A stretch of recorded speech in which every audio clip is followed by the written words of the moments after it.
is we have a session after this. My name is Satrio. I will be the moderator. And I will invite three of our speakers. First, Mr. Chandra Sembiring from KUN. Please give him applause.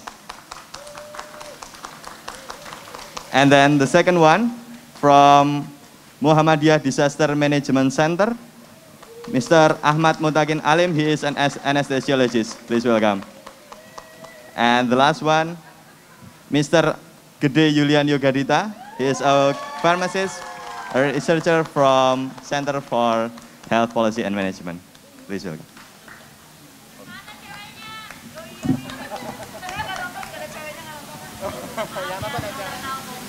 Okay, so I will give you each question for the speakers. First of all, from Mr. Chandra Sembiring. Well, what is your organization role, or what is your organization do in the pandemic or in the disaster condition, so people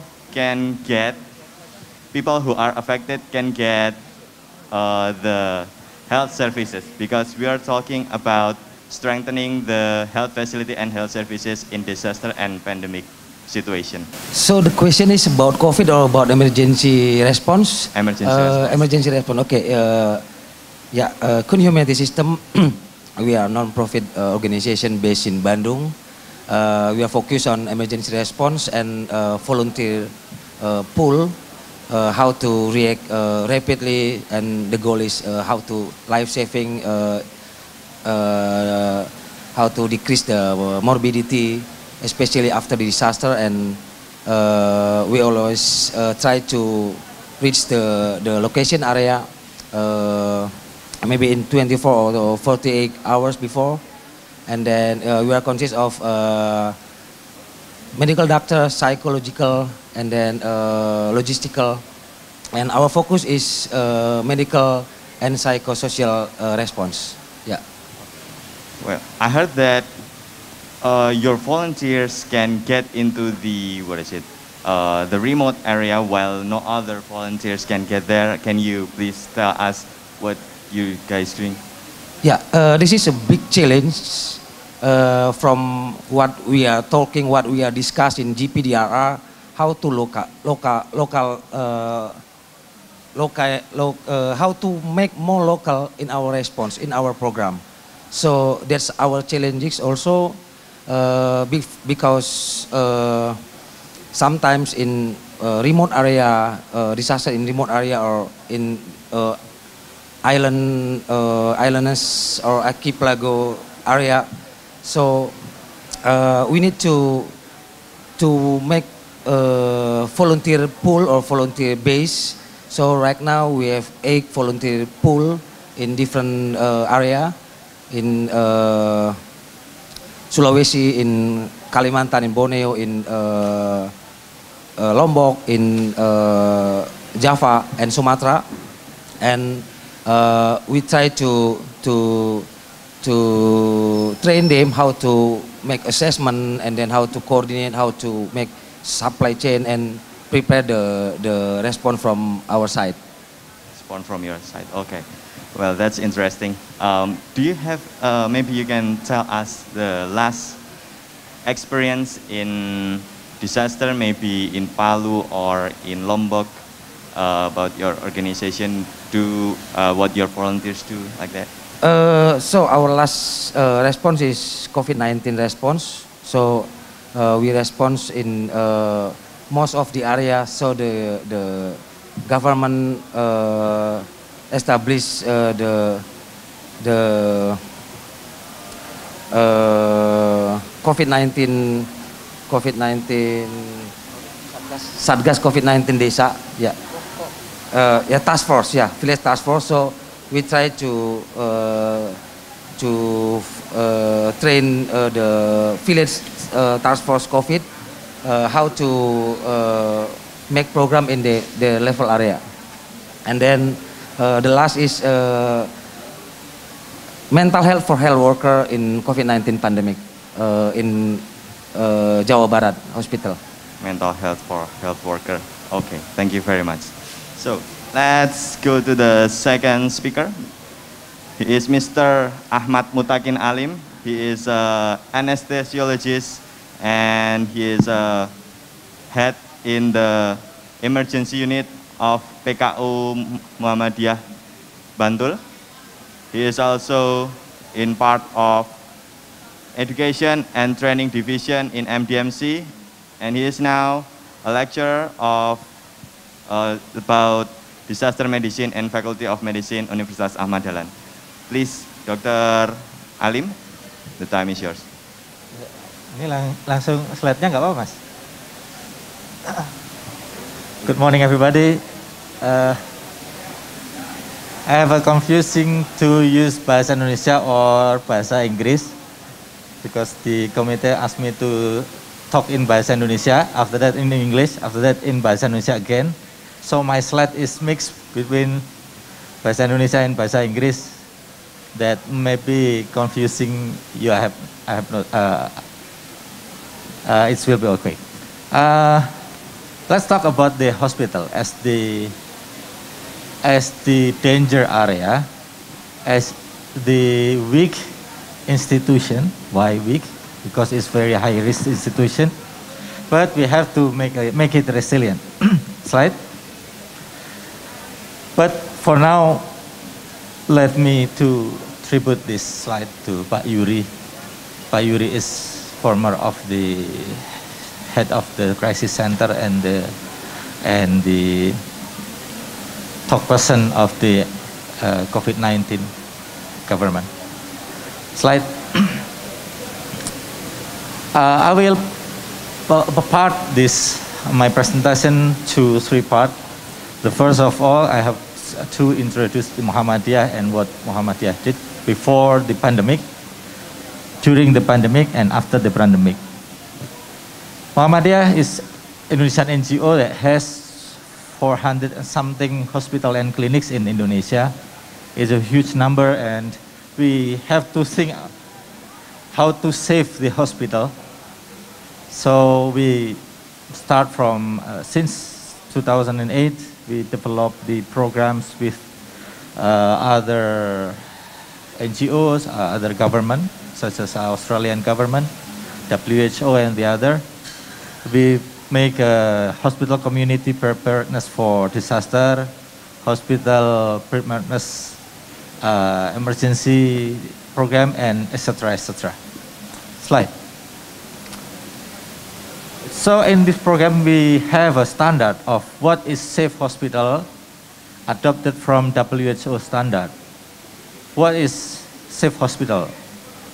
According to Muhammadiyah, safe hospital is hospital that able to regulate the disaster hazard or potential hazard. The secondly, hospital that's not broken after the event. The third, if it's broken, will continue its business and continue the service without stopping. And the fourth is hospital that can cooperate with other stakeholders in disaster. Under the standard, we make 4 standard and 11 parameter of Rumah Sakit Aman Bencana. The first standard is about management and regulation, human resource, structure and infrastructure, cooperation and integration. It's adopted from standard of WHO, but we develop some detail in that. Slide, slide, slide. The first parameter is about management. I will underline asuransi. Beside the management, beside the system, we have to talk about the insurance of the hospital. We have no insurance in a hospital in Indonesia, and it's a big problem for us. Parameter 3 on 4, we have a resource. 5 till 8 standard for structure and infrastructure, but in pandemic, maybe structure is not that's not broken, but infrastructure we need to make more hard work. And the 9 till 11 is community development, hospital that work together with government institution and other institution, and the last parameter, hospital that active in disaster risk reduction in this area. The next, this parameter we will talk in detail after this. During the attack of pandemic, hospital response and resilience must be strong. So what we have done in these 3 years? Slide. I have to make a big picture of Muhammadiyah first, because the Muhammadiyah Hospital is a part of Muhammadiyah movement, the big Muhammadiyah movement. That slide. That Muhammadiyah pushed 86 hospitals to face the disaster, pandemic in this case, and we serve thousands patients and etc. etc. Outside of hospital, Muhammadiyah work not only for health but also with another problem in community. Slide. We have a how to say in English 46 juta jiwa. How to say in English? 46 million people that Muhammadiyah serve in this pandemic, not only for health but as well for livelihood, for meat, for etc. etc. The Muhammadiyah is huge organization. Now, so I talk about the hospital response in detail. What hospitals done in these years? Slide. You see that this picture, that circle picture, there's standard for regulation and system. In first stage of pandemic in Indonesia, we make a incident command system. We activate incident command system and make a standard of care for patient, standard of care of patient outside the COVID. And next slide. We make a standard for hospital daily service, such as telemedicine. Slide berikutnya. We make a simulation before the pandemic attack our hospital. This is simulation of our hospital before the pandemic. And self-insurance. During the disaster or pandemic attack, we have a very hard problem with financial. Till now, 7 billion rupiah to 2 miliar rupiah, it's delayed claim that we have to solve this to pay our needs, daily needs, such as slide sebelumnya, such as medicine, payment, and etc. etc. So this is a big problem for our hospital. Slide berikutnya. Human resource standard. We do a socialization or training and search capability. We recruit new people. Human resource efficiency, safety, and etc. etc.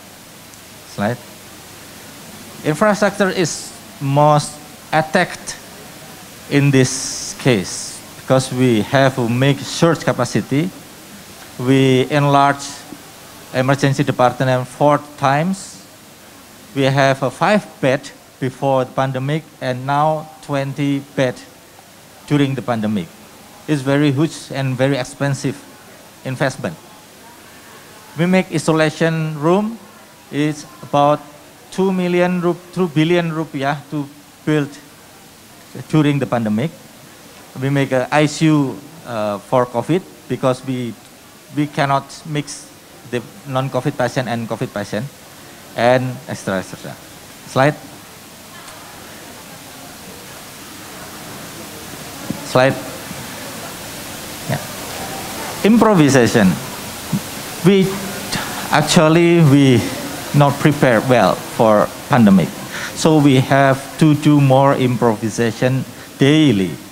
In this picture, I make a kind of video laryngoscope for intubation because it's safer than conventional technique. Slide. We don't have a good international standard that fixed to all phases, so we have to improvise. It's very detailed, but it's very useful for saving life. Slide. This is a transporter isolation, portable isolator for patient. We have used UV sterilizer. We make it by ourselves, not buying anywhere. We make it. Slide.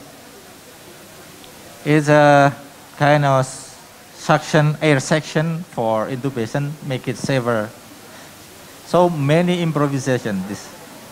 Slide berikutnya. We don't have any ventilator number that fit to patient number. We don't have any NIV, non-invasive ventilator. So we make it by the face mask and the Jackson wrist installation to saving life without any ventilator, because we don't have any ventilator. We only have 3 ventilators before the pandemic, and we have to make improvisation to saving life. Slide. Efficiency. During pandemic, you know that there is a problem with oxygen supply, so we have to off another installation of oxygen in another unit. We only open it in emergency room, ICU, and operating room. So it's we have a problem with oxygen limitation. Slide. Besides that, there are many issues that hospital make patient being COVID or COVIDisasi, or we have to educate people about the pandemic as well, outside of our service for patient. Slide. The cooperation and integration. This is very important for hospital to make a cooperation before the pandemic, before the disaster. During the pandemic, the cooperation very useful enough. We got very much help from, such as Temasek Foundation from Singapore. Or this is very interesting that that picture. There are community of pigeon racing. This is not related to health and hospital, but they donate to buy ventilator. Slide. Slide. Yeah. How about after the attack or near after attack? We have to build back better. So we make kind of program with the USAID. For 30 hospitals, they train to develop the ICU and the system, the human resource, the tools, the medical equipment, etc. Dr. Alim, I'm sorry, 2 minutes. Yeah. Okay. This is last slide. Yeah. What is the take-home message? Slide. The first, hospital is not alone and cannot be lonely. We have to help hospital during the disaster. Hospital is not super body. Hospital need our help. Second, and the third is knowledge, planning, improvisation is important. Build back better is the part of the response. And the very last and very serious thing that we have to talk seriously about hospital business continuity management. Because without this, how to pay 7 billion rupiah? If the hospital is weak, if hospital doesn't have any business continuity management. This is what Muhammadiyah done. Maybe I hope it's very useful for us. Thank you very much. Thank you very much. Please give applause for Dr. Alim. He's an anesthesiologist from PKU Muhammadiyah, Bantul. And then let's go back to the first part. We have a video from Kun. It's ready now. So, okay. Here it is.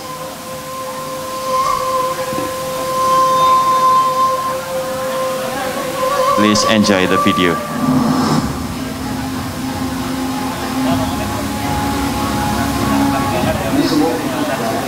Dari lokasi ini dijaga di sini ada kondisi berbagai ketinggian. Mana nih mas? Bukan merah ini. Menantang banget ya. Ini Ada bentuk yang merah.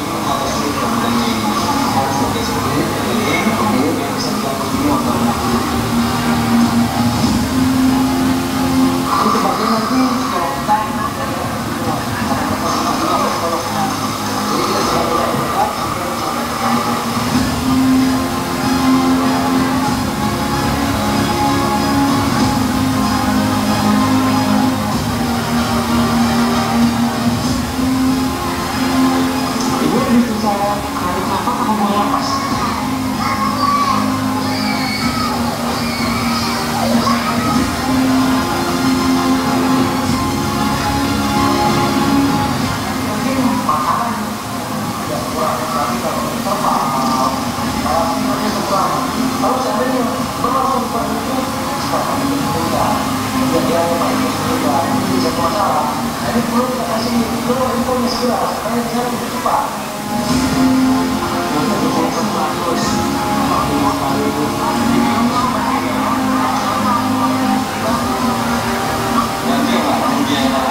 yang rusak 120 semua ada mati korban tuh bukan satu yang membuat di sekolah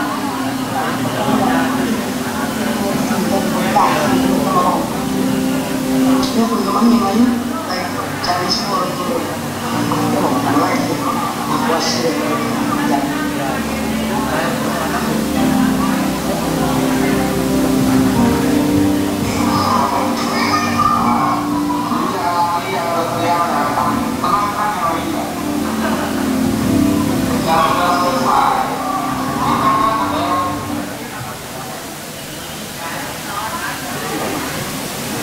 Thank you.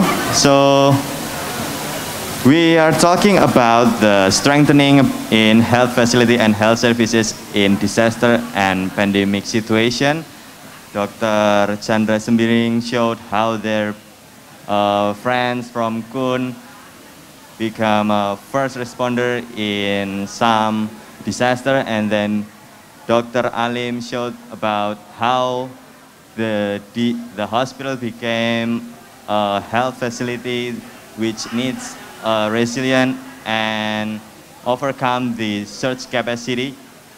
And this is the last speaker, Mr. Gede Yulian. He will talk about the system which is comprehensive and resilience also. Please give us your insight. Thank you. Yes, thank you very much, Dr. Satrio, for your comments on this. As we heard from the previous speakers, that part of the health systems held by the colleagues from the NGOs and also from the hospitals is part of the health system, part of the comprehensive health system. So I'm from the Gadjah Mada University, from the medical faculties, public health, and also nursing faculties. we try to connecting the dots, how this can be documented by the local health authority. So as Dr. Ali mentioned, we will not walk alone during the time of disaster, also in the time before and after the disaster. So, but how we will ensure that things happen? By developing the right contingency plan led by the local authorities, from the health sector, the Dinas Kesehatan, the DHO and PHO. So we from the university try to engage these actors, humanitarian actors such as the NGOs and big NGOs like Muhammadiyah. They have this hospital and the safe health facilities initiative into the grand plan action of health contingency plan.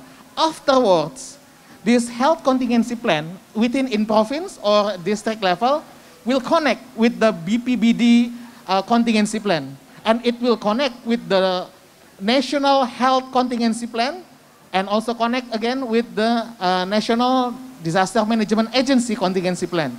That's the whole idea. And also I would like to thank you for the Caritas Germany to let this thing happen. As we can see how this happened in Center Sulawesi, and the capacity of Center Sulawesi Dinas Kesehatan, the PHO and DHO, also can assist the neighboring province in West Sulawesi during the earthquake happened. So this is the outcome of the things that we do. We try to connecting the dots into one plan, and this plan implemented very well by the local capacity, by the local DHO and PHO and the local hospital. So they not only resilience to the disaster strikes within their own area, but they can also assist the neighboring province or districts which is struck by the disaster. So this is the concept of the localization that Gadjah Mada University, Faculty of Medicine and Public Health Nursing, especially under the Center of Health Policy and Management. So this is what we are doing, and we will try to engage more and more participants. So here in the marketplace, we can see many of us also working in the same disaster situation. But the question is whether we walk in the same direction, whether we walk in the direction which wanted by the government, which wanted by the local government. Will we be in line with them? So this is where the connecting business initiative come.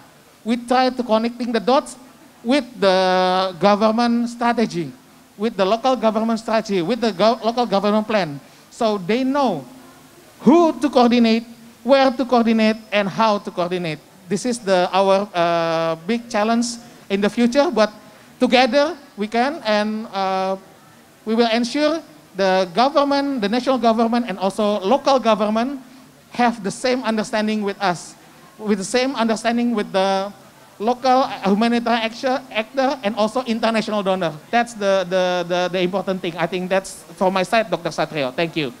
Thank you very much, Mr. Gede. So that's all from our speakers. We still have about 1-2 minutes. Maybe there is any question from the audience. Ada pertanyaan dari para pengunjung?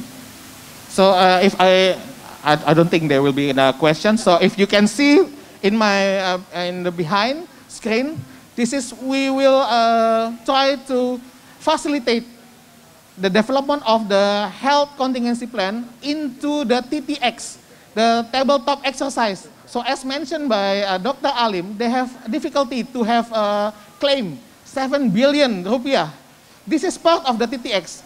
So the TTX will be operational TTX, not only narrative, not only just some for showing for the YouTube or others, no. But we want to have this TTX operational, implementable, and the local government understand how to involve the local capacity. Thank you. Thank you. Let me, oh yeah. Okay, so that's all from us. Thank you very much. Please give us a round of applause. Thank you.